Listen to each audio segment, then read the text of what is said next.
Leah and I, if you ever had the chance to hang out with Leah, she had an amazing wit that was really fast and dry and kind of unparalleled. You just kind of just sat in awe often while you hung out with her, especially at a diner at 3 o'clock in the morning, where she liked to drink coffee and have French fries. She was great company. And one thing about Leah that anybody that knew her would say is how generous she was.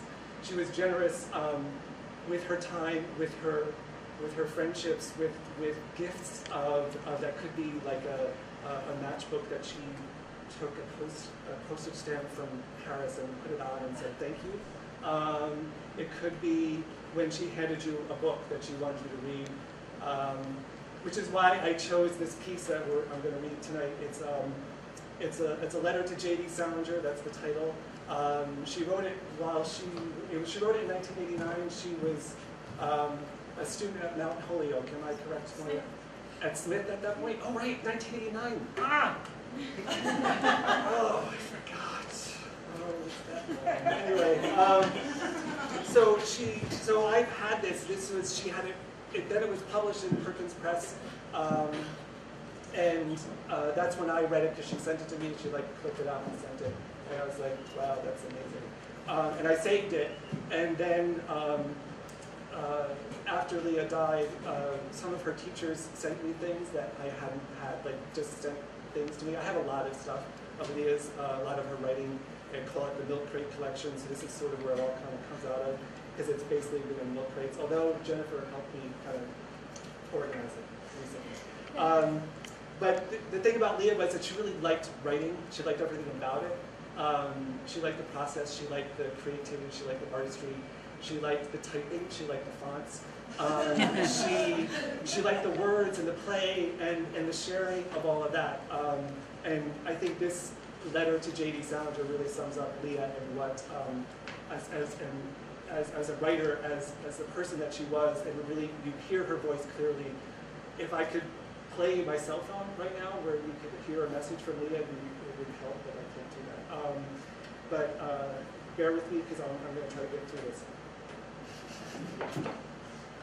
This isn't vodka or Hendrix. A letter to J.D. Salinger. I was sitting around in one of these coffee shops with a bunch of friends, talking about how I can't write and I don't like anything I've been reading. How this one book I'm reading is beautifully written about nothing. How it's a big goddamn hit with everybody, even though it isn't about anything.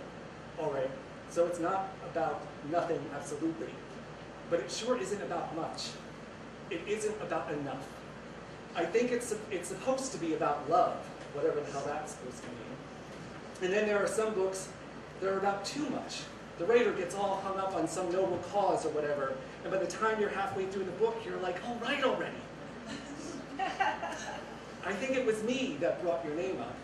In fact, I'm pretty sure, because I think what I said was, maybe I should just go home and read Salinger to make me feel better, sort of, since I was going through one of those things where all writers are assholes, and that includes me. So maybe I should just go to trade school and be done with it. Cynical, I guess you could call it. Anyway, so I said, Salinger, and people were going, oh, yeah. Talking about how the fat lady in Franny and Zooey is God and all that kind of stuff. For a minute, even though we felt pretty hopeless, we got kind of excited. But you know, whenever the subject comes up, somebody has to say, hey, where is he anyway? Didn't he like disappear into the woods somewhere and nobody's seen him for years and years or something? And then there's always a discussion about which state it was, Vermont or New Hampshire or what. You really enjoy this, don't you? Well, I went home and I started reading. I read all 4 of them. I read Catcher in the Rye first because that's the most famous one, and I wanted to act like I didn't like it. So our hero, Holden Caulfield, starts going on and on about how he knows that a book really knocks him out when he wishes he could call the author up anytime he wanted, and how there are other books he likes, but not enough to want to call the guy up or anything. That just about killed me. All I could think was, if there's one author in the whole world I'd want to call up, it's J.D. Salinger. And nobody has his goddamn phone number. I know what you're thinking. You're thinking, I want to call you up so I can ask you all kinds of dumb questions, like whether or not you had a brother that died, since practically all your characters had a brother that died. Or what you've been up to all these years, or why you went away in the first place. I have a pretty good idea, at least partly, why you went away, so you wouldn't have to answer all those dumb questions. If I could call you up, I wouldn't ask you questions like that. I wouldn't tell you I thought you were a brilliant genius either. You probably already figured out that I'm a writer, so I guess you're thinking I would call you up to tell you that as if I was the only one in the universe and ask you to help me get published or something. Well, I wouldn't. I usually don't like to talk about it.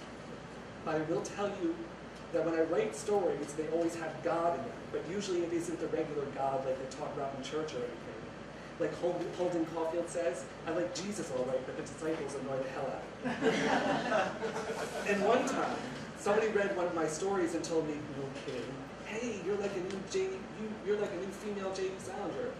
I didn't know whether to throw up or cry or what. Of course, I'm sure not everybody feels that way, but let me tell you, when I'm thinking something and I want to emphasize it, I think it in italics.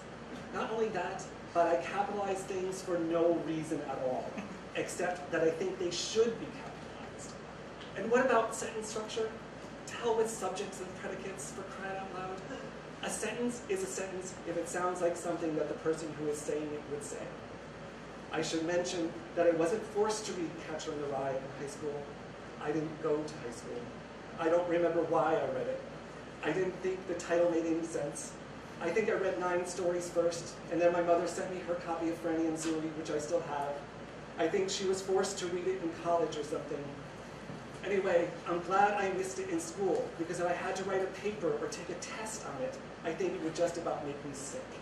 I have a hard time even talking about it. But every time I saw a used copy of 9 stories for like $1 or something, I used to buy it and give it to somebody. Just give it to them is all. I didn't want to talk about it. See, that's the thing. For years, it's been this big secret with me that there's something goddamn spiritual about a girl walking around with a goddamn half a chicken sandwich in her coat pocket, or a kid watching orange peels float out the window of an ocean liner, or a guy that keeps saying, I don't know, how the hell should I know? And then he answers the question down to the last detail. Or like in Franny and Zooey, where there's a whole page practically that gives a precise, descriptive inventory of the family medicine cabinet. Obviously, there's more to all this than cats named Bloomberg and ducks in Central Park and fat ladies. The whole goddamn thing makes me want to cry, and I don't know why, and I don't want to talk about it. Who cares about all that junk in the glass family's medicine cabinet, for Christ's sake? How come I can't stop thinking about it? The thing about all these people is that they go around hating everything and everybody. At least, that's what it seems like. And then all of a sudden, a chicken sandwich or a merry-go-round or a banana fish makes you realize that they really don't. What really kills me is that's just what it's like. Just the other day, I felt really lousy until I smiled at a dog and he smiled back. He really did. A goddamn bouquet of roses couldn't have made me happier. And another thing, when Holden Caulfield asked Jane Gallagher if her booze-hound stepfather ever tried to, get funny with her, and Jane said no, but she started crying and she couldn't stop, well, come on. You know and I know what that means. Even Holden Caulfield knew. But if she had really said it, like come right out and said yes, well, it would have seemed so phony. I would have thrown the book across the room or something. But when she played checkers, she kept all her kings in the back row, right? I'll bet your name isn't even J.D. Salinger. I don't know where you are, but I'm pretty sure you're not dead. Don't get me wrong, I don't worship you. But if I ever get famous, I hope people go around thinking about cows and vending machines and janitors and frogs and ski hats in the summertime and how a Greyhound bus smells like a dentist's office. There's a bent and somewhat torn snapshot of a black and white cat asleep on a porch railing in the glass family's medicine cabinet that keeps reminding me that I don't hate everything and everybody. I don't know why, and I don't want to talk about it.